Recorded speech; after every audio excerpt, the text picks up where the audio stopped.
Merkel Media. What does the goddamn line say, Tony? Please do not use gendered language. Then what? I'll be arrested, put in airport jail? Look, you're going completely sideways, man. It's a big club, and you ain't in it. How dare you? Mr. President of the United States. I'm Chris Hansen with Dave on NBC. Jack Marius Tactheratrix. Hi, I'm Spartacus. Jackson, Sacramento, he, him. Steven Seagal. Sex offender guy. I'm Keith Morris. This is Muammar Gaddafi. I'm Rick James, bitch. Sorting through the lies. The high side, if you can believe that. We cannot track 2.3 trillion.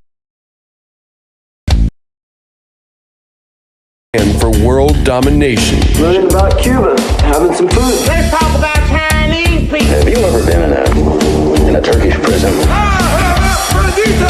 Swangles in Fort Lauderdale. I have sent 6 of my Libyan missiles to blow up the Sears hardware department. Nothing could be more fun than jumping off a cliff with 2 German bisexuals. Oh, you English are so superior, aren't you? Thank you, comrade. And now, macroaggressions. That's what assholes call it. With your host, Buddy, I don't know who you are, but you're about to get chlamydia. Charlie Robinson. Hey, Whitey, where's your hat? You want to drop the blame on Charlie and say it's all Charlie's fault. He was a retard. I get some goddamn diuretic.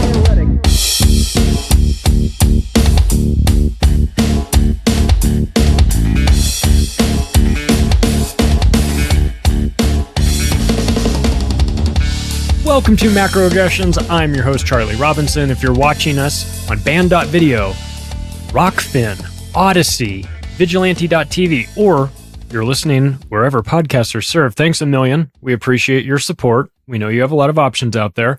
If you would like to, you can take the additional step of sharing this show with your friends and family. We appreciate that. You can subscribe to it as an audio podcast. It's free. Doesn't cost you anything. You can rate it. If you think we were doing a good job, if you think we're doing a bad job, then don't rate it, please. Thank you to our sponsors. We've got a new one, and I think this sponsor is extremely important. I try to curate these sponsorships in a way that makes sense. I'm not trying to sell you things you don't need.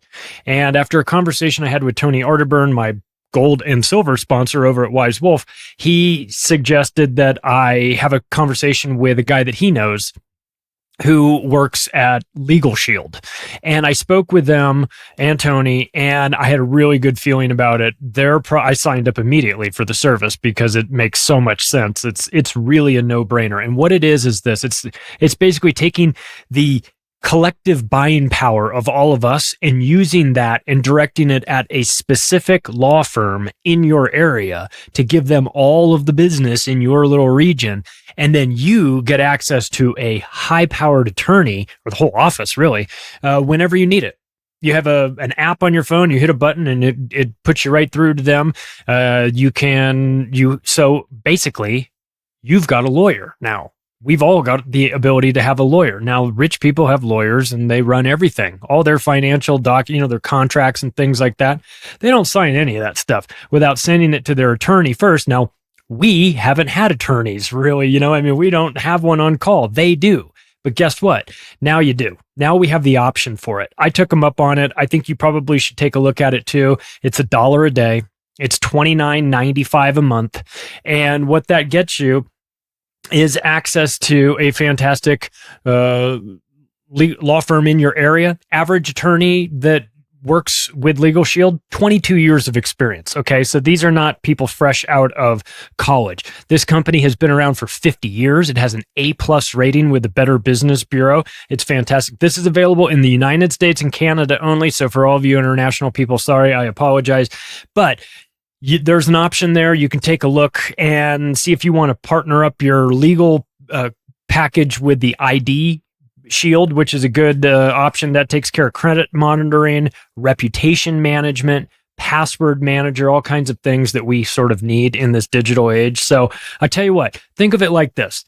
There's some legal documents that you probably need and definitely don't want to go spend the money to have done. Your last will and testament for you, have one for your spouse, your financial power of attorney, and your medical power of attorney. You're going to need those documents. Now, if you go and do that, that's $1,000 a document. Easy, depending on where you go. So I'll tell you what, here's what you do. If you are interested in this service, what you want to do is go to the website that we built just for us, just for Macroaggressions customers. It's www.don'tgetpushedaround.com. Go there and take a look and see what you think, because this is what I suggest you do. Sign up for the Legal Shield, the legal plan immediately. And then the following week, contact that attorney's office that's in your area and schedule some time with them to go in and get all of these documents done. Get them done right now. Okay. We don't like to think about what happens when our time is up, but our stuff gets distributed to our families, and you're going to be putting them in a bad time, with your passing. It's hard enough. You don't want to add legal uncertainty because you didn't have a will. Okay. And so many people don't have this, they don't have this document because let's face it, it's expensive and you don't want to think about it. And you clearly have better things to spend your money on, but when you need it, you need it. So I'll tell you what, here's the opportunity for you. Just sign up. Become a member of Legal Shield. Go to don'tgetpushedaround.com. Read for yourself. If you think it's something that works for you, you have the ability right there on the website to sign up and get it going. They tell us in America that you have equal justice under the law. Yeah, right. If you believe that, you're insane and not paying attention. The wealthy have an advantage over us, and part of that is because they have the money to have the best representation available. Now you do too. Never sign a contract again without sending it over to your attorney first. So take a look, www.don'tgetpushedaround.com. The link is in the description. Check it out, see what you think. Solar Power Lifestyle, also one of our newer sponsors here. Look, I think it's better to be prepared for this stuff and then to get caught off guard, of course. So take a look at their website, see what you think. Now, for most people, you're not going to go add a whole solar panel system to your home, though you can through Solar Power Lifestyle. They have that and financing available if you are so inclined. But I think what most people are looking at is a backup plan, a backup generator, something that you can store in your car, something you can keep in your garage and maybe not need for a while, that folds out and gives you the ability to power multiple items. This company has everything that you need. They have the big brand names like EcoFlow and Jackery. They have free shipping. They have a price match guarantee. So if you buy it from them and then a couple weeks later you see it somewhere else at a lower price, you reach out to them and say, hey, listen, I want that lower price. They will match that for you. They are a small business. They're a family-owned business that listens to this show. Thank you guys so much. We appreciate this. So if you're driving across country in your van, you got a van life situation going, or you need extra power on the job site, or you've got a cabin somewhere that's off the grid, or you're going camping or whatever, or, you just want to plan for the soon to be happening apocalypse. If we let these maniacs in Washington, D.C. have any say in it. Look, it's better to be prepared, as we know. So take a look, go to solarpowerlifestyle.com. If you see something you like, use the promo code MACRO on your way out to save yourself a little bit of money. We can use all that. Thank you. Anything that goes to support our sponsors also helps to support the show. We appreciate that. Like I said, I got to have ads for this show to work, but I at least want to try and find the best fit, the fit that makes sense. So check these guys out and see what you think. I've had a thought recently, and whenever I get to thinking, and nothing good ever happens really, but it's just this, it's more of an observation about this. And I had this observation, the dipshits that glued themselves again to the wall and then threw tomato soup on the Van Gogh and then glued themselves to the wall. It's getting hard to remember. There's so many of these performance art masterpieces happening where these dipshits glue themselves to the floor at a Porsche dealership and then forget that they need to use the bathroom at some point. I don't know if you heard about that. That was fantastic. The Porsche dealership was like, oh yeah, so you're going to glue yourself to our floor? Fine. So we turn off the power and leave. They just turned all the lights off, closed the place up, and left. And they went, have fun with the Porsches. Yeah. I have a question. Where is your bathroom? What difference does it make? You're glued to the floor, dummy. You're going to have to shit your pants. Like if it's good enough for our president, it's good enough for you in the Porsche dealership, I'll tell you. But this is, that's kind of funny, and it's ridiculous, and it is a form of performance art, and it's protesting, but it's this weird protesting it's not really well thought out. If there's 5 steps towards planning this protest, they just got to like step 3, and they're like, not good enough. It's like, well, hang on. How do you get out of the thing? And what do you do if you need to go to the bathroom? We'll figure it out. Better bring a hacksaw. But this is more, it just epitomizes this new generation out there. And I hate to be like the old guy yelling, get off my lawn and all this stuff. But this new generation is embarrassing. They're embarrassing themselves, of course, but I'm embarrassed. Doesn't happen too often. Normally I just point and laugh at these people, but I'm actually I'm coming to realize that this is undiagnosed mental illness, I think. And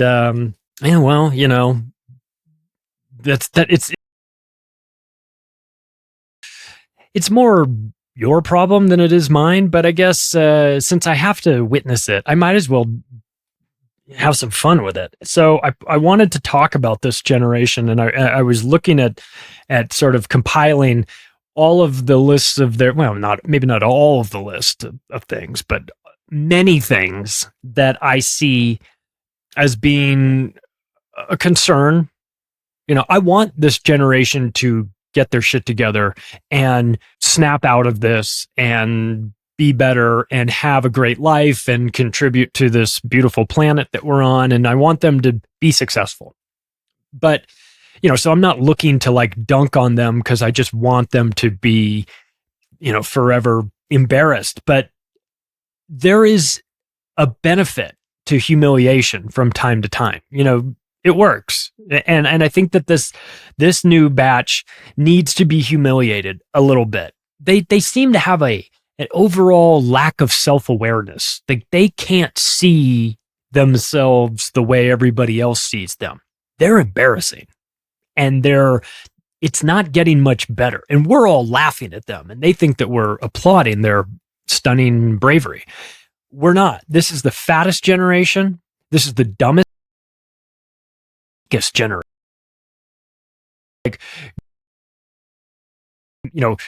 Make bad times make good men make good times make bad men, or whatever, weak men and all that stuff. Like, we are in the weak men phase of the cycle. It's undeniable. I wish we weren't, but just look around. Both physically weak and mentally weak too. I want to, make sure that we cover both areas. The physically weak part is just a measurable observation. You go around and go to a Starbucks, go to a coffee shop, go to some restaurant, what place where you see typically younger people working.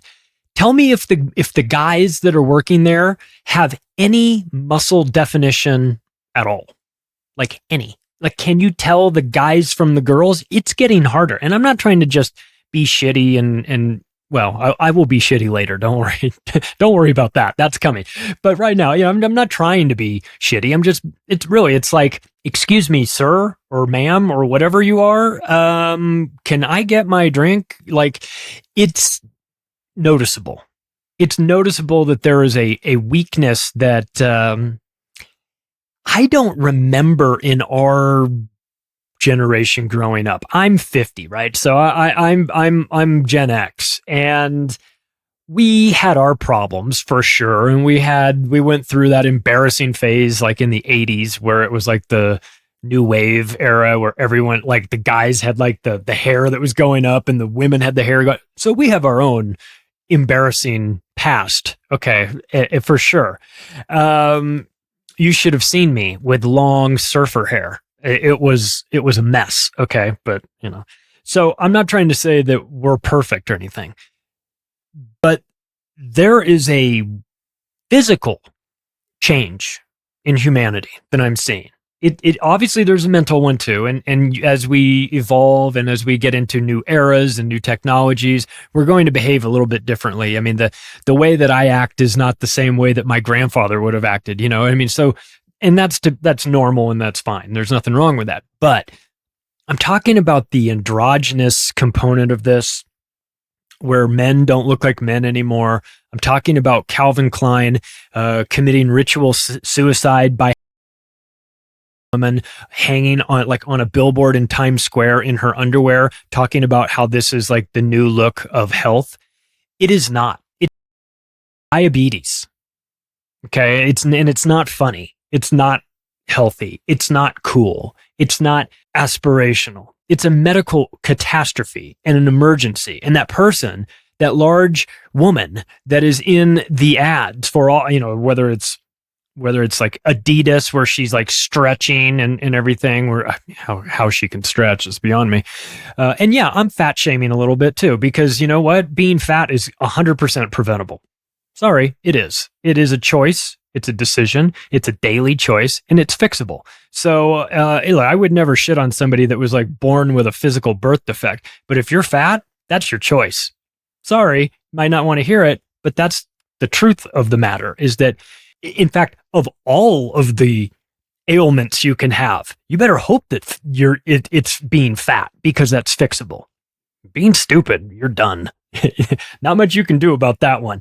But this generation is, I think there's a lot of soy in there, and I know it sounds like I'm at the beginning of a joke, but really, there's a lot of soy in the diets. There's a lot of vaccines. Let's be honest now. When I was a kid, the vaccine schedule was very different than what it is now. And we know that there's all sorts of nonsense I'm talking pre-COVID. I'm talking about aborted fetal cells. I'm talking about all kinds of that are just not good for you and don't work and screw up your body chemistry. So, of course, we have saturated fats, we have seed oils, we have McDonald's, of supersized Cokes. I mean, there's a million reasons why people are getting fat. Just look at those old school pictures of like the postcards in the 70s at the beach where everyone was skinny. And then you look around now and you go like the fat man at the world's, in the Guinness Book of World Record, or the fat twins. Remember the fat twins on bicycles, those big dudes and everything? I saw at least 4 of those people just on my flight back from Hawaii. So, like where before it was like seeing the Loch Ness Monster. Now it's just called one leg of your flight home. You'll see that. So it's an entitlement generation. It really is. That's probably one of the better ways to put it. They think that they deserve everything. Now, I have no problem with you having everything if you've worked for it, or you're clever, or you've figured out a way to build a better mousetrap, and therefore you wind up use your brain, be aggressive, be proactive, be thoughtful, be entrepreneurial, do all of those things, that you need to do. I want this generation to succeed, but what I'm seeing a lot of people that are easily manipulated through their screens, whether it be their cell phone screen or a tablet or TV screen or a movie screen, easily manipulated. I see that a lot of people that can't control their emotions, that they can't formulate an argument or a defense or a comeback to some sort of or debate. They instead break down physically and start screaming. And that is a sign of a brain that is not functioning properly. It's not cute. It's not how you behave when you're emotionally and mentally healthy. It's how you behave when your brain is broken. When you know what I'm talking about. When Trump won and the people were screaming at the sky, or the people that go to the protests and they can't sort of arguments or defense, so they just yell like primal screams and things like that. Those are people that had their brains are scrambled.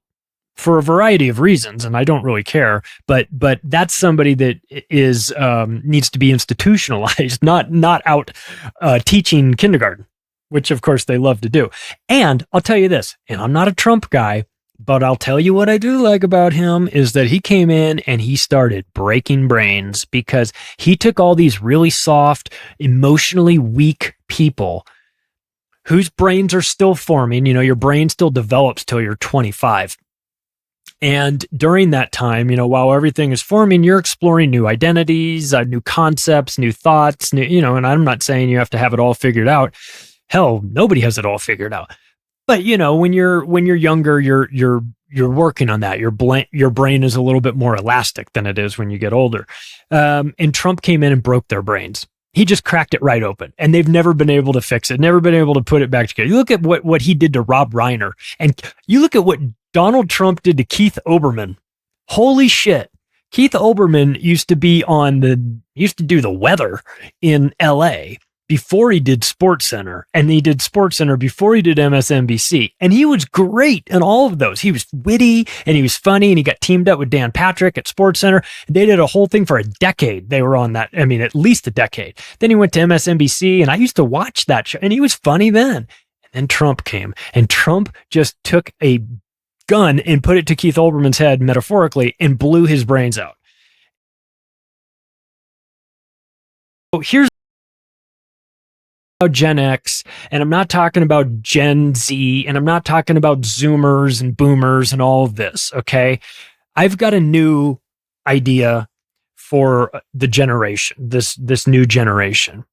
I'm going to call it the participation trophy generation, because that's who these people are. Most of them are young, not all of them. Keith Olbermann's part of this. His brain is broken. He gets a participation trophy for showing up every day in his penthouse in Manhattan that overlooks Central Park. It's like $10 million house or condo there. So you don't have to be a certain age demographic to fall in this category. You just have to be weak-minded. And he's weak-minded with Rachel Maddow and all these people. There's a lot of, there's some common denominators here that I'm seeing that, but besides this being easily manipulated and into, by screens and media and being made to feel a certain way, there's also, physically, there's a look. It's an unhealthy look. It's a grayish coloring to the skin. It's unhealthy. It's sick looking. You look sick. You look like you aren't getting the proper nutrition. And maybe they're not. It appears and it manifests in ways where the men look very weak physically to the point of looking like females. There's this beta mentality where you're, I don't know, there's a lack of alpha out there. There's just an explosion of beta personality types. And that's very unappealing, I think, for most women. I'm not saying you have to be Tarzan or anything, you don't have to come in and be so alpha that you're like Dan Pena, that billionaire guy who likes to scream at everybody and call everybody in the audience a bunch of dumb cocksuckers. That guy comes in and he's like alpha to his core, right? He's just out of his mind. That's an extreme case. Just be confident in yourself. Just be physically take care of yourself, mentally take care of yourself, educate yourself. All these things. These are, prioritize your family and your the people close to you and try to be a good person and all that stuff. This beta mentality, it's obvious that it's everywhere. But the weird component to it that I'm noticing is that it's being celebrated like it's some sort of virtue. And it's not. It's an embarrassing component. You not everybody's cut out to be a leader. I fully get that. But this is like a, I don't know, proud of their pussiness. If that makes any sense, I'm not capable of taking responsibility for my own actions because I'm a victim. It's this victim culture, which is disgusting and gross. But I want to talk about some of these things where it's measurable, where we can see, it's not just me saying, well, I feel like there's a bunch of like effeminate dudes out there. Yeah, but I'm not the only one that's seeing it. It's showing up in different places. So let's start with the military, shall we? Because the military most definitely keeps track of measuring things. And the Army in particular is having a difficult time recruiting new people to come join their team. They did something that I thought was devious, but also smart and probably very strategic, as the Army often is strategic. They built out like a video game, an Army, like a Go Army video game, and kind of like a Call of Duty type thing. Now, why they would do that is, I think, to use it as a propaganda tool to convince people to recruit in, because they know that a lot of teenage males enjoy first-person shooter games, and because they're fun, but they're also not real life. And so they think that they could maybe target that audience and get them to start to think about joining the Army in real life, so that, you know, how much fun it is killing all these people in your bedroom on your computer. Just think how much fun it will be when we drop you off in Fallujah and you get to kill people for real. You know, that's maybe not their ad campaign, but it could be. But I'll tell you what they're doing. They're having a problem.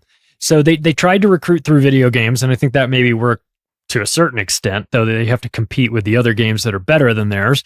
But now they have come to a realization that if they want to get new recruits in, they are going to have to make some concessions. And it's not just, well, the Army, you know, come join the Army and we'll pay for your college after your service time is up. This is not the pitch for the new recruits, because the new recruits, they ain't going to college, all right? Because the Army has recently removed the mandate for recruits to have a high school diploma or a GED, which is a good enough degree, as Chris Rock said. So you don't even have to be a high school graduate anymore. You know why? Because there aren't enough people signing up for the Army. So they had to lower their standards in order to get people to sign up. They've also made it now okay to have neck tattoos and hand tattoos that used to be banned. You used to not be able to do that. But again, they're like, nobody's showing up. Nobody's coming to our flower shop. You know, flowers. So maybe we need to drop the price of the flowers. You know, maybe we need to do some things on our end, lower, you know, maybe we need to just offer, hey, come on in with your MS-13 tattoos on your neck and your job stopper. On in, we'll put you around people, because really, let's face it, when you're getting shot at by some trigger happy Army grunt, do you really give a shit if the guy shooting at you has a neck tattoo? Probably not. Or if he passed Common Core math. Well, you know, I would like to think that the people in the military are smart, and a lot of them are. To be fair, a lot of them are. I sold a lot of houses in Las Vegas to, especially Air Force. Air Force people are super smart. You've got it. I never met a dumb Air Force person in all the years that I sold houses near Nellis Air Force Base, and we would get a lot of those people coming through. So there's some intelligence in the armed services, but the Army has made a decision that they're going to reduce their requirements because they just can't find anybody. They already had a problem with people just being just not smart enough to pass the entrance exams. So weak that they couldn't pass the physical fitness entrance exams. In fact, the Army temporarily axed the requirement to pass the new Army combat fitness test to complete the initial training programs. This has been a long-standing prerequisite. They just got rid of the requirement because people couldn't pass it. So they're now recruiting people that are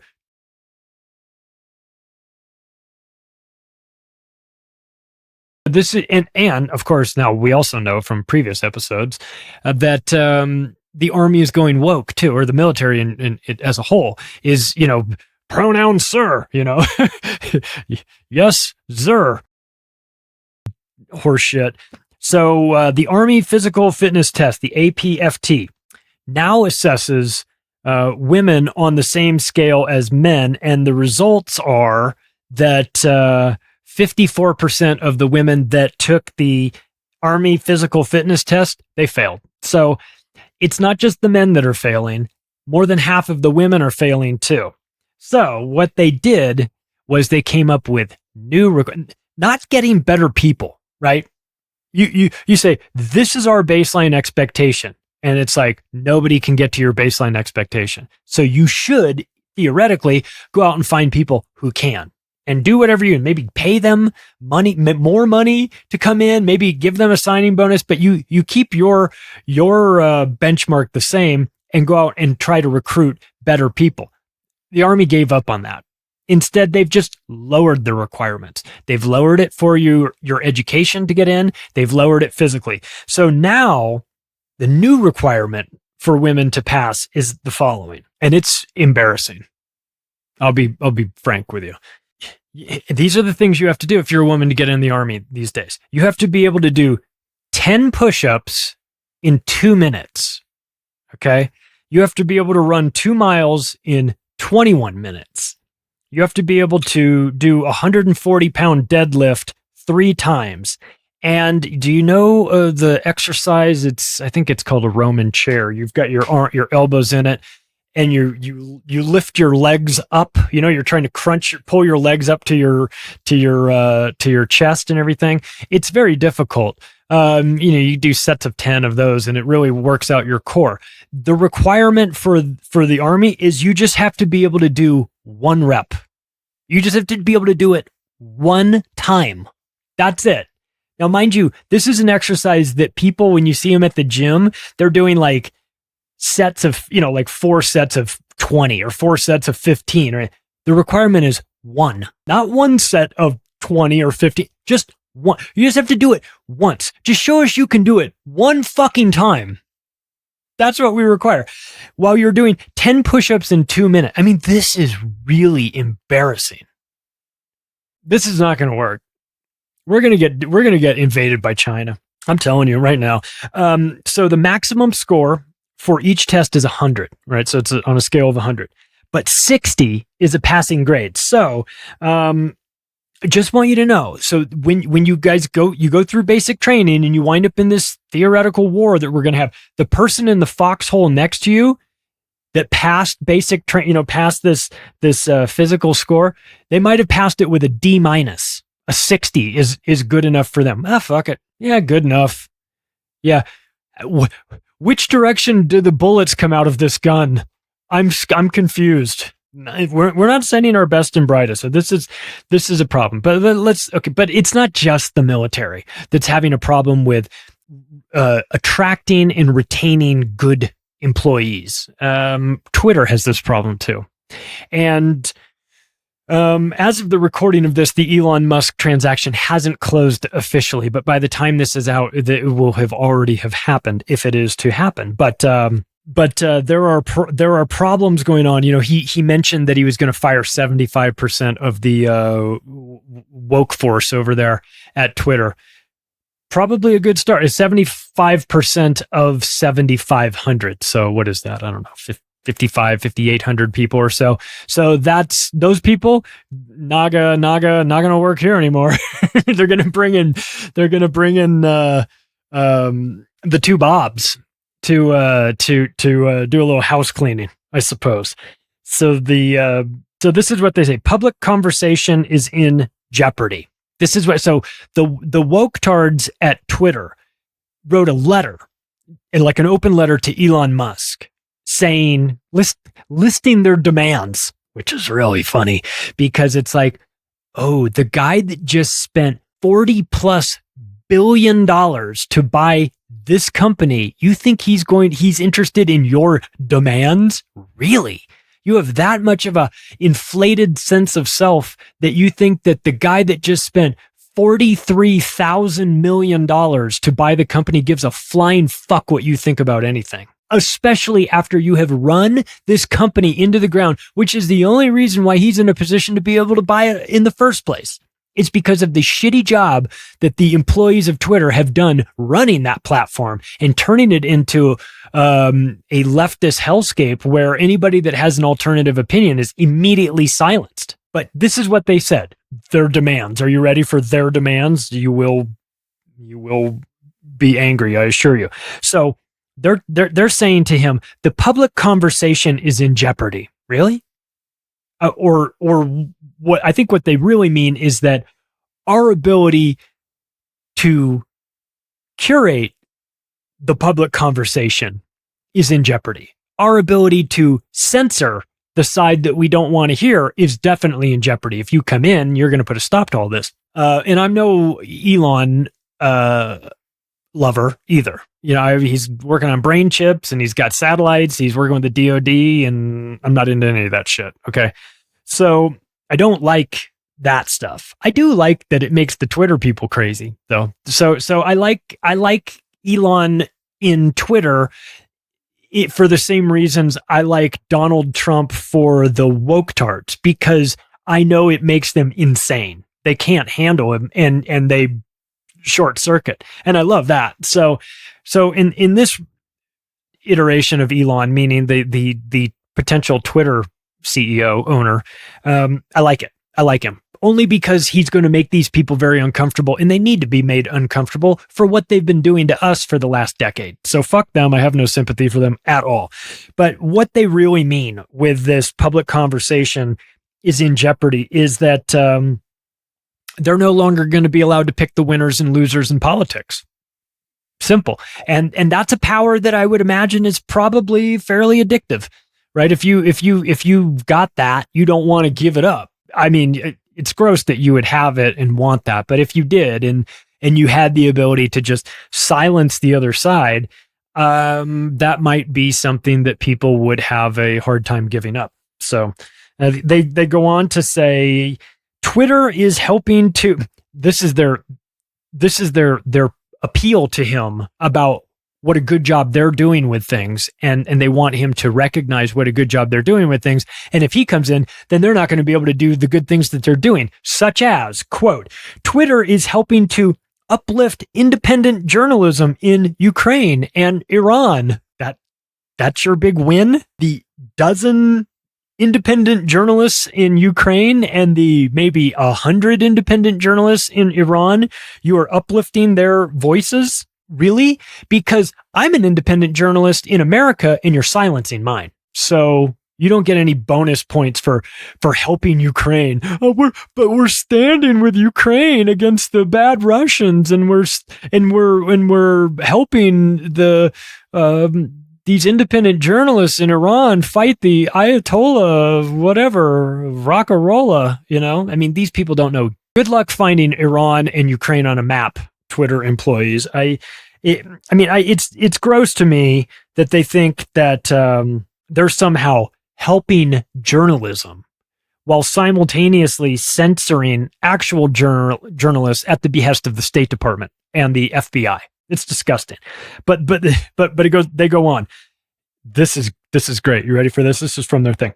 I'm going to just read. It's like 3 sentences long, and think of the arrogance of these blue-haired weirdos to issue a list of demands to their future boss, who hasn't closed on the deal yet, who most definitely will be closing on it, and then 4 minutes later executing the biggest mass firing you've ever seen in your life. But this is what they said to him, quote, "We demand Elon Musk explicitly commit to preserve our benefits." So stunning and brave of them.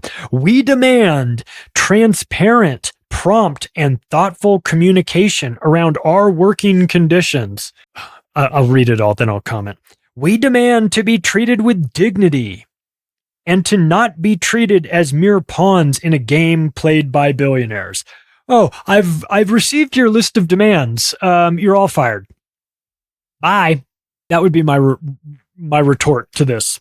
Oh, I've received your demands. And you're fired. You're all of you. How dare you? Anybody that signed their name to this piece of shit, security will escort you out of the building. Okay. Let's start with the first part. We demand Elon Musk explicitly commit to preserve our benefits. We want our money. We want our sick pay. We want our stock options. Oh, wait, it's a private company anymore. You don't have stock options anymore. Oh, uh-oh. Oh, also, what was that argument that everyone on the left had been using about it's a private company, they can do what they want? Guess what? It was always technically a public company, meaning not private in the sense that it wasn't owned by the government, but public in the sense that it was owned by shareholders. Now it is a private company that is owned by whoever Elon Musk borrowed money from and Elon himself. So in his private company, he can just tell you guys all to get fucked. And you have no severance package, and you've been locked out of your email, and you've been locked out of your Google Drive or whatever. Quite literally, we will send security with a box out to the parking lot that they collect from the things from your desk. Go wait in the parking lot. You'll have it in an hour. Excuse it. It's going to take a while. We're firing 5,000 of you guys today because no sense keeping this charade going much longer. He's going to have to pay for you people. He's going to have to pay your salary. Why would he pay your salary? All these demands. So anyway, they go on. We demand transparent, prompt, and thoughtful communication around our working conditions. Are you guys working in the salt mines? Or are you working at Twitter in downtown? Listen, your working conditions are a problem. I will confess that. I will give you that. But the problem, take it up with Gavin Newsom in California. Because the working conditions in San Francisco near Twitter headquarters, I agree with you, are a disaster. But you have nobody to blame but your own government for that. And, of course, Chesa Bowden, Soros woke district attorney, scumbag who refused to prosecute anybody, you can take it up. Because, he brings nothing to the table except some weird ideology that isn't really anchored in reality. You will hear our demands. We demand to be treated with dignity. You're all making six figures. You're fine. Your dignity is fine. You worked at Twitter. You had stock options. You got to eat at the cafeteria for free. Nobody's taking your dignity. And to not be treated as mere pawns in a game played by billionaires. Well, I got news for you. The guys that owned your company before and the people that sit on your board of directors, they're billionaires too. So, if this is some game played by billionaires, you were in the game beforehand. This is, who cares? So we're going to continue. Experts told ABC News that the change, quote, could compromise the platform's capacity to police false or harmful content with ramifications that extend to social issues like election integrity. Oh, so without the 5,000 woke Twitter employees, who will defend the election integrity on Twitter? Because they did such a great job in 2020, right? And look, you're talking about, you're saying that removing these people will compromise Twitter's ability to police harmful content. You mean like the kiddie poll? You mean like all that stuff that still finds its way on there? You mean that harmful content? You've got 7,500 employees working there today, and that content is still available. So what's your excuse? There isn't one, of course. What they mean by harmful content is anything that's counter to their established narrative. That's harmful content to them. But the irony is that there's actual harmful content on Twitter that people keep pointing out and Twitter refuses to do anything about. They refuse to take it down. I mean, I put a tweet up calling some guy a retard and it'll be down in 10 minutes. But you more graphic that has to do with kids on Twitter, it doesn't necessarily get pulled down ever. And it certainly doesn't happen quickly. So their whole sort of angle on this is, it just doesn't hold up. It doesn't hold up to scrutiny. So what it boils down to is that the ideologically woke employees of Twitter can no longer gatekeep for the establishment. So they fear that their ideas won't be protected from people like us who seek to expose their insanity. You know, they want to be protected. Well, we would need to protect our he's going to come in here and we're not going to be protected. Oh, you mean like the way the conservatives weren't protected? You mean that? You mean the decisions that you guys made as a group fed into the algorithm to make that happen? You're worried now that he's going to level the playing field? Oh, the humanity. But these people, the reason why they put this dumb letter together is because they can't quit. Because they know that no real company would hire them. Who would want these headaches? Who would want these people? If you can code, if you can program, and you're that person, and you don't need to have any opinions about anything. Just sit there and code, right? Just make the machines work. Okay, that's all we need you to do. You're not a warrior. You're not an activist. You're not doing any. You do that on your own time. If you want to go wave a rainbow flag and hammer. But you're not an activist at work. Get back to work. TikTok, you know? And that's part of the problem is that they have lost their way. They forgot that they're employees. They believe that they're actually activists. And really, activism is not necessary. It's not wanted.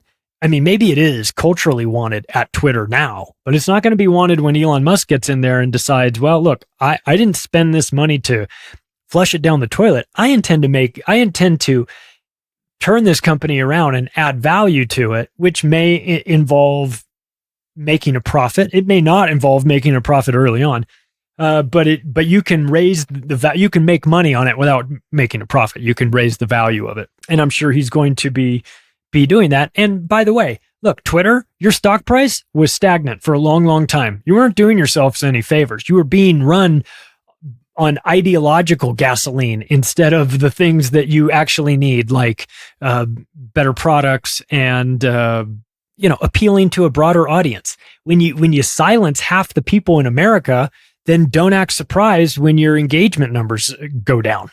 That's going to happen. But let's get off of Twitter, and they're in the woke San Francisco. Let's move across the bay to Berkeley, and let's see what they're doing over at UC Berkeley. They're just offering a class called The Galaxy of Hip Hop Feminisms on Nicki Minaj. So University of California, Berkeley, which is a great school, by the way. And I mean, not anymore. It used to be really hard to get in. Now you just have to have I don't know, an assortment of rainbow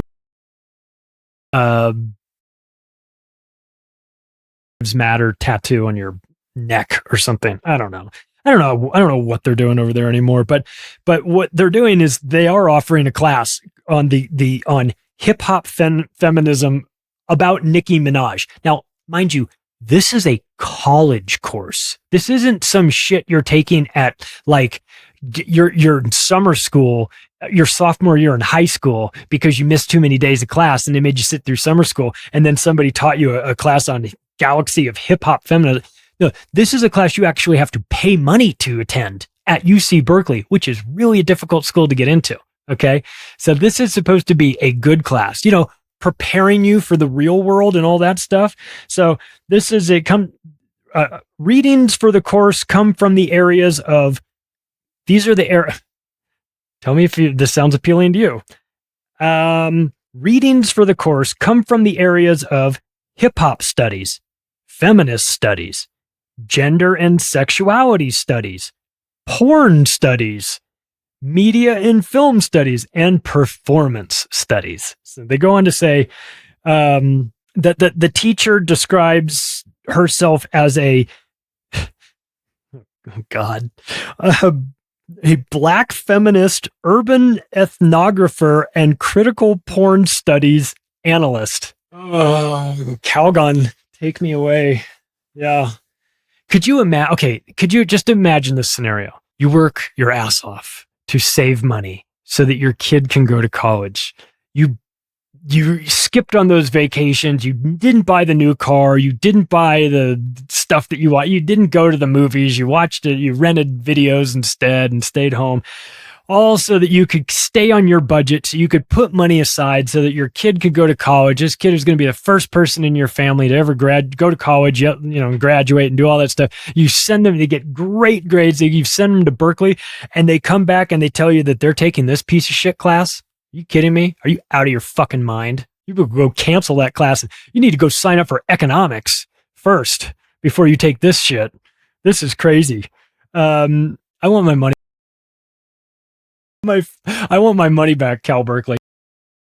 But are you surprised though? I mean, really, are you surprised? This is not a group that is talking about things that are important or real. This is busy work for dummies. Oh, actually, they can't be too dumb if you got into Berkeley. But again, I'm going to get to a point here where I talk about college admissions. So I'll do it in my own sort of pace. We'll come back. We'll come to it in a second though. Again, this is kind of perfect for where we are as a society, where, I mean, we are living in a world where everybody can get pregnant and men have periods too. So, I mean, I guess if that's the world you're living in, you come to have disjointed thoughts about the world, ideas about the world that are maybe good in theory, but not applicable in reality. So, as an example, like, I want equal opportunity, right? I think that's fair. I have the ability, I have the opportunity to try out for the LA Dodgers, but I'm not guaranteed equal outcomes, right? Equal opportunity, you get a chance. Equal outcomes means everybody wins. Everybody gets the participation trophy. That's where we are right now. We're in a world where people are demanding equal outcomes. And that's nonsense. How would I know that you're going to work as hard as I'm going to work? How would I know that you have the intellectual horsepower, that I have the intellectual horsepower of somebody else? You think I should just get a job as an astrophysicist? I'm not qualified. That's okay. I didn't do the work to be qualified for that job. So I can't act surprised if I apply for a job as an astrophysicist and they turn me down. They say, you're just not there yet. Maybe, we're not trying to say you'll never get there, but for what we need, you don't have it. Now, if I filed a lawsuit against this group, that it would be thrown out. I mean, theoretically, it should be thrown out immediately because I'm unqualified for that position. But that's what's happening these days, is that people are thinking that they have a right, an obligation to have this job or to be in this school. I have a right to get into Cornell, right? I have a right to get into Cornell. No, you have a right to apply to Cornell, but if your grades don't meet their minimum threshold, then you don't get in. What do you think this is? The Army? I found an article that is so cringy that I didn't even read the full thing. I just wrote the name down. I mean, I went through it, but I didn't read it in detail because I knew I wasn't going to use any of it for this episode. But the title of the article is 20 Great Value Colleges with Safe Spaces. You're not exactly preparing these kids for the real world when you offer them safe spaces. Okay? You're doing them a tremendous disservice. You're offering them a participation trophy for just getting to the school. You got to college. It was kicking your ass, but thank God you went to one of these 20 great value colleges with a safe space, because then you can go and sit there. This is what they're talking about. I did get this from the article. Quote, an inclusive environment where students of any race, gender, sexuality, class, and ability can go to find compassion and empathy while escaping the pressures of prejudice. Do you just need a hug? Is that what we're talking about here? Do you need a hug? Is this a place to go to get a hug? You're going to find compassion and empathy while escaping the pressures of prejudice? Holy shit. These people are broken. okay, look, as somebody that has owned businesses in the past and is still, involved in managing a real estate brokerage, you're not doing anybody any favors by coddling them like this.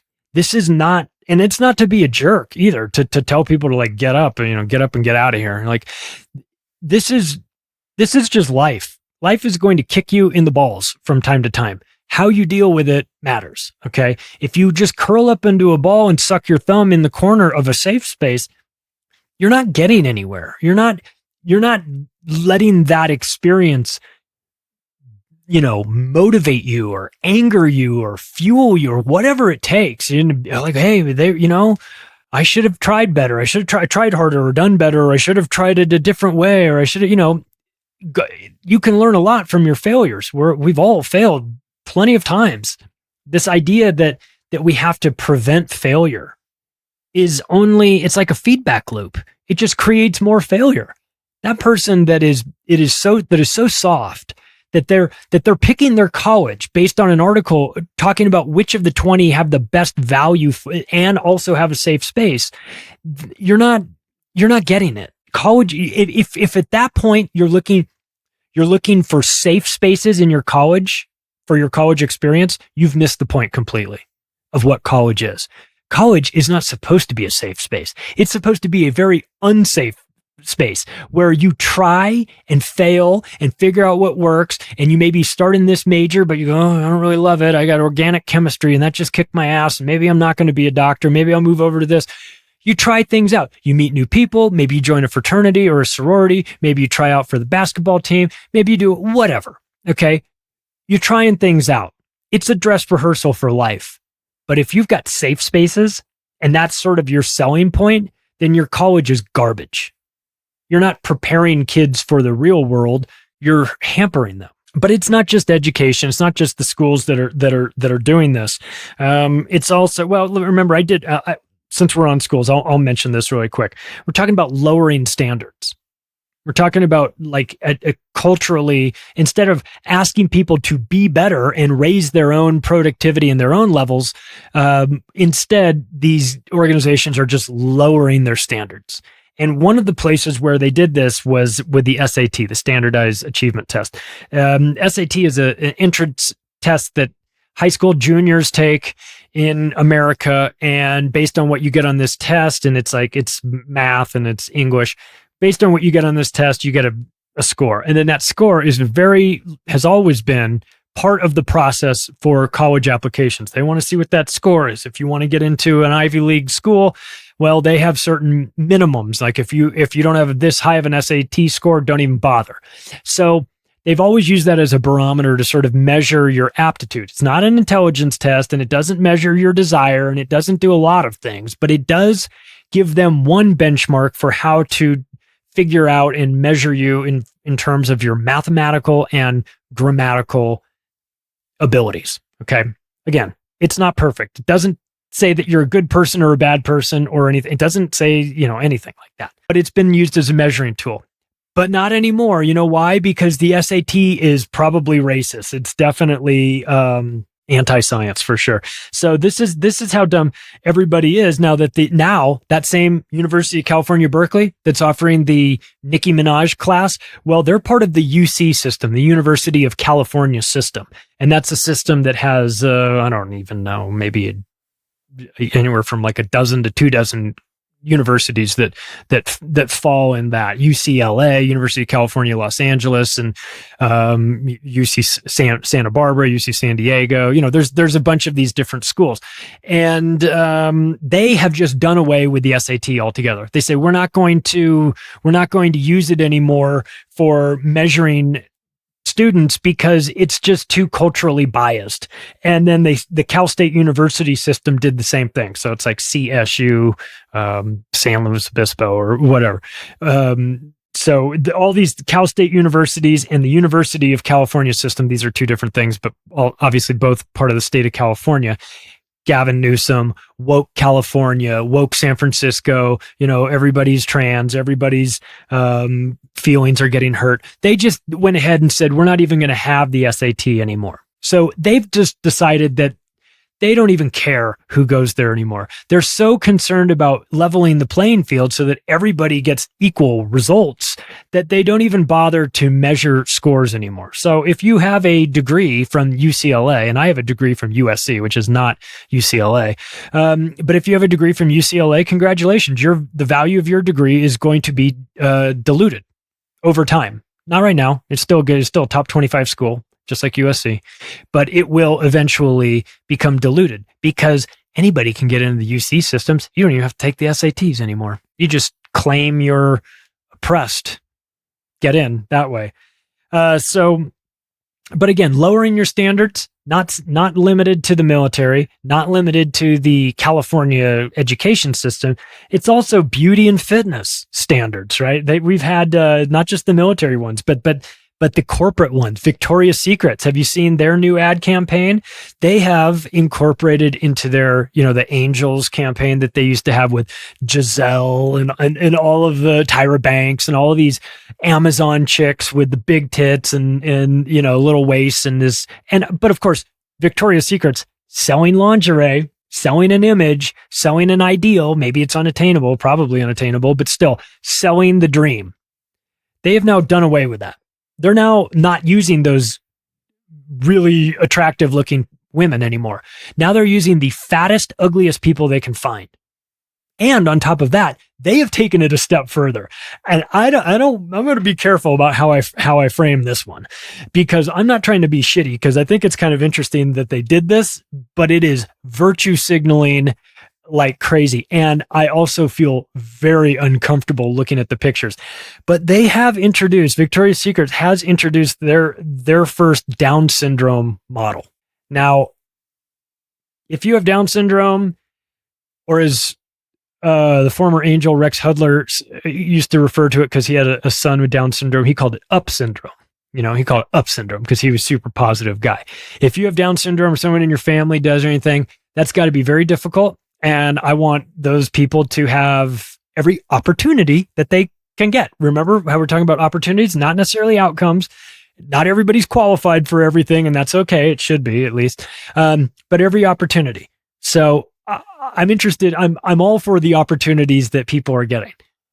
I think Victoria's Secrets did this just to virtue signal and be edgy, because this opens up a real can of consensual worms, if you know what I mean. When you're talking about somebody with a diminished mental capacity being used in an overtly sexual, exploitive way to sell underwear and lingerie, it feels gross to me. It feels weird, and it just feels, I'm unsure, but it feels weird to me. But that's Victoria's Secrets. They're not alone. Adidas, so concerned about their image that they have to get rid of Kanye West, even though he's making them $1 billion a year. Over that, $1.7 billion a year, based on their revenue that they did just on the Yeezy stuff last year.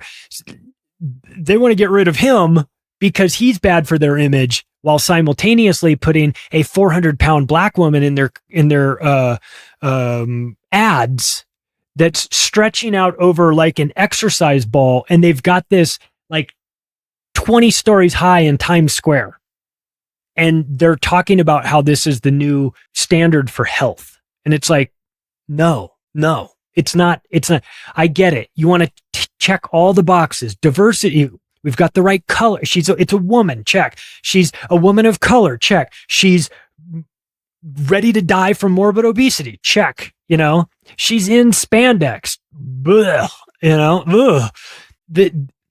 You can play this game for only so long before it is reflected in your stock price. And then the board of directors says, get this woke shit out of here or you're fired. Okay.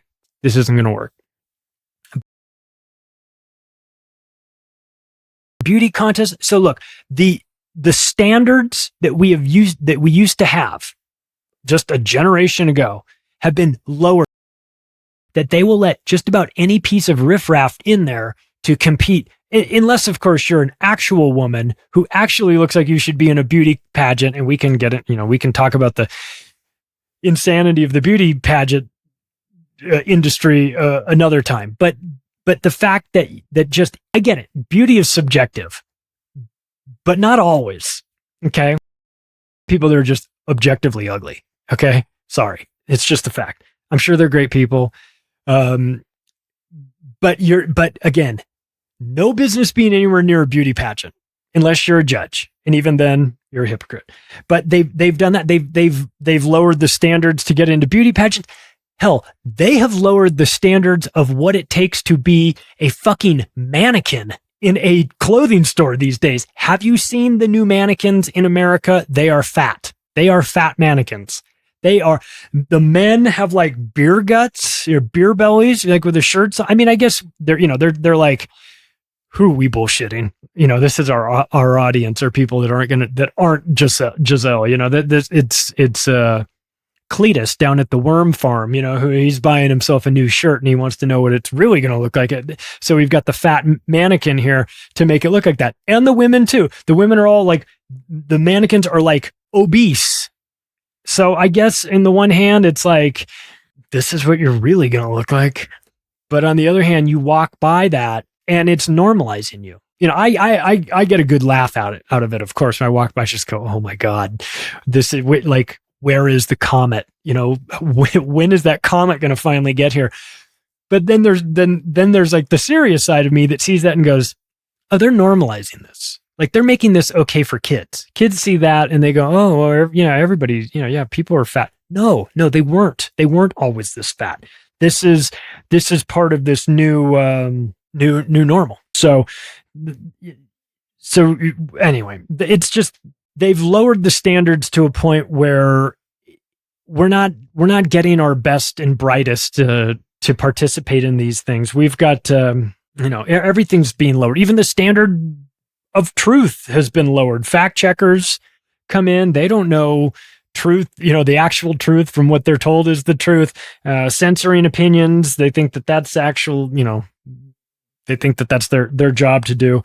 It's become a bit of a clown world. And I'll tell you, there's a term that I think I invented it, but I've been saying it for a while, and I think it sort of sums up a lot of this mentality. And I've called it the victimization decathlon, where it's like everybody is in some sort of contest to see who can be the most marginalized. Because if you are, you sit on like a higher level than those other people that are only slightly marginalized. They don't even have they shouldn't even be allowed in the conversation. Look at how marginalized I am. I'm going to list off all these things that I have that are oppressing me, that I that have prevented me from being my full self. I have, I have ADHD, and I have a peg leg, and I have gingivitis, and I have, acne, and I'm a transgendered midget, I like all of these. It's like, this is not what winners do. This is what losers do. I got news for you. All of the reasons why you're not going to win in advance, that's what losers do. Okay. You may lose anyway, but at least try to win. At least don't glorify victimhood. Yeah, I get you want attention because you've had a rough life. You give me an advantage over everyone else because I'm different and I'm special. Why? Why? I mean, but also here's the hypocritical component. I want all these things because I'm special and I'm a little snowflake, and I've had this. I've been at a disadvantage, so you need to give me, I need to start ahead of everybody else. This 100-yard dash, you definitely need to start me at the 40. I'm not going to start back at the 0 line. I should have an advantage. Look at how terrible things have been for me. I deserve this. But then simultaneously, what they also are doing is, I want to cancel everybody else that disagrees with me, so that I will have the advantage. I want, if you can't beat your competition, then get them removed by the authorities. That sort of mentality. It's weird. And it's, there's nothing about it that says, this is brave. It just feels like desperation. We've seen a lot of this though. And of course, I think that we've spent a lot of time discussing the education system, the younger, the elementary school, preschool, that, indoctrination. We've done a lot of work on that, talking about the woke mob and how these, libs of TikTok is covering all these teachers that are like, once I get these kids alone, I talk to them about my sexuality. I'm so excited to come out as cake gender to my fourth grade class. And everyone's like, what the fuck are you talking about? There's that for sure. And that is crazy insanity. Then there's the high school component. And then you get into the university system. And of course, the university system is nothing short of a disaster. But it's this weird sort of, this indoctrination center. These colleges are responsible in part for turning out this new generation of kids that are just completely unprepared for dealing with the real world. These are the types of kids that you see doing the Just Stop Oil. Where the gluing the hands on the Van Gogh and everything, and the milk on the grocery store floor, or the Porsche dealership, or the gluing your hands to the road of a freeway in order to protest fossil fuels when you got to the protest in a car powered by fossil fuels. So this sort of this pipeline, the schools are responsible for it. And that's why I think it's really important that we acknowledge it and talk about it now, because, if you don't, then there's just going to be a new generation that's not going to remember how it used to be. They're not going to remember when their men were a little bit more masculine and a little bit more assertive and and not such a bunch of pussies like they are now.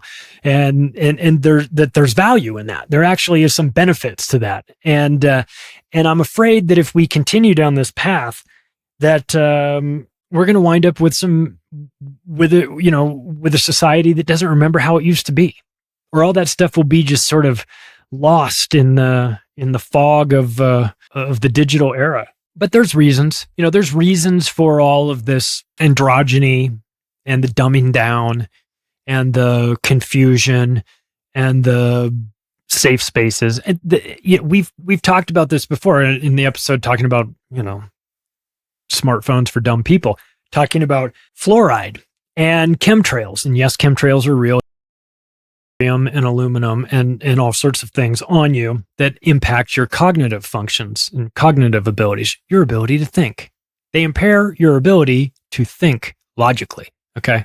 That's a huge problem. But you combine that with high fructose corn syrup, which really scrambles kids' brains, creates attention deficit components. ADHD is not a real thing. Even the coined the phrase said it's not a real thing. He made it up on his deathbed. He confessed to that. But I will say this: it doesn't matter what you want to call it. Hyperactivity in kids is a real thing, and a lot of times that is a product of diet and attention and sleep. Is their sleep patterns screwed up? Are they getting traumatized at home and having big injections of cortisol that's screwing up their brains and putting them in this very unstable mental state and creating problems for them with learning disabilities? And we've got obviously vaccines. We've talked about that those are problematic. Chemicals. We live in a world of chemicals. We're in a toxic soup of EMF radiation right now. This digital era comes with some trade-offs too. And that is that we've opened ourselves up to being exposed to more screens, television screens, computer screens, iPads, cell phones. These screens are not good for you. I remember reading that Steve Jobs, obviously co-founder of Apple, talking about how he wouldn't let his kids use the iPad when he first made that, when it first came out right before he died. He was saying that he was against his kids using that. It's like, okay, well, if that guy knows that there's a problem with the screens, well, maybe he would be in a position to know. The TV and media, the content itself, obviously the screens we're talking about, but the content coming out of those screens, very dangerous. TikTok creating shorter attention spans and, the triggering music that's sort of, like sped up music and sped up talking. I think it makes you crazy. I think it'd make you insane if you watch TikTok for too long. Plastics, 5G, all of this stuff. These are all factors for this generation. So I'm hard on them in a sense that I feel like they can do better and they can snap out of this and they don't need to be so pathetic and weak. But I also do recognize that they are up against some environmental components here that are a factor in this, and it might not totally be their fault, but it is noticeable though. If you go to colleges these days and take a look, I was well, it was summer, but so there weren't too many people around. But anyway, I was on a college not too long ago, and the age range of the kids is the same, but the kids don't seem the same. I don't know.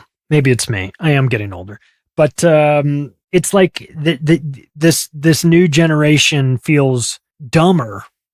I know it sounds bad, but dumber than the previous groups. Actually, it's measurable in the IQ studies that we talked about in the last monologue. It's measurable that IQs are going down. So technically, the generation is getting a bit dumber. But also with more entitlements, and they're ethically bankrupt. It feels, that these ideas of especially the activist types, they're mentally bankrupt. They have no moral compass, So they want war in Ukraine, but they can't find Ukraine on a map. So it's kind of hard to take them seriously. So look, let's wrap it up with this.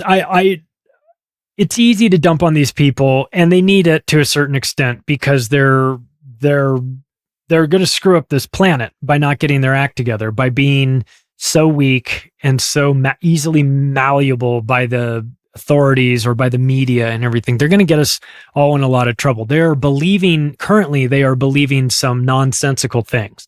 They have a belief system that is incompatible with reality, and that's going to be a problem. And I will say this, that the last place trophies are bad for humanity in the long run. I mean, it's comical and everything, and we're goofing on it, but it's not good for us moving forward. You don't want to reward failure because you'll just get more failure, or you'll develop some sort of comfort with failure. I'm not saying be a, football coach prick who's screaming at the kids all the time, but I'm just saying, let's not allow failure to be normalized and fine. And, you're going to have your failings, of course, and learn from them and try to get better and move on. But the embracing the failure and wrapping yourself in it and using that to virtue signal because you want to broadcast to the world just how marginalized you are, that's not a sign of strength. That's a sign of weakness. And so stop celebrating your failures. That's what losers do. Hey, if you like this episode, you can take the additional step right this second of sharing it with your friends and family. You can follow me on Twitter @macroaggression, or you can go to the website, theoctopusofglobalcontrol.com. I'll talk to you all later. Thanks, everybody.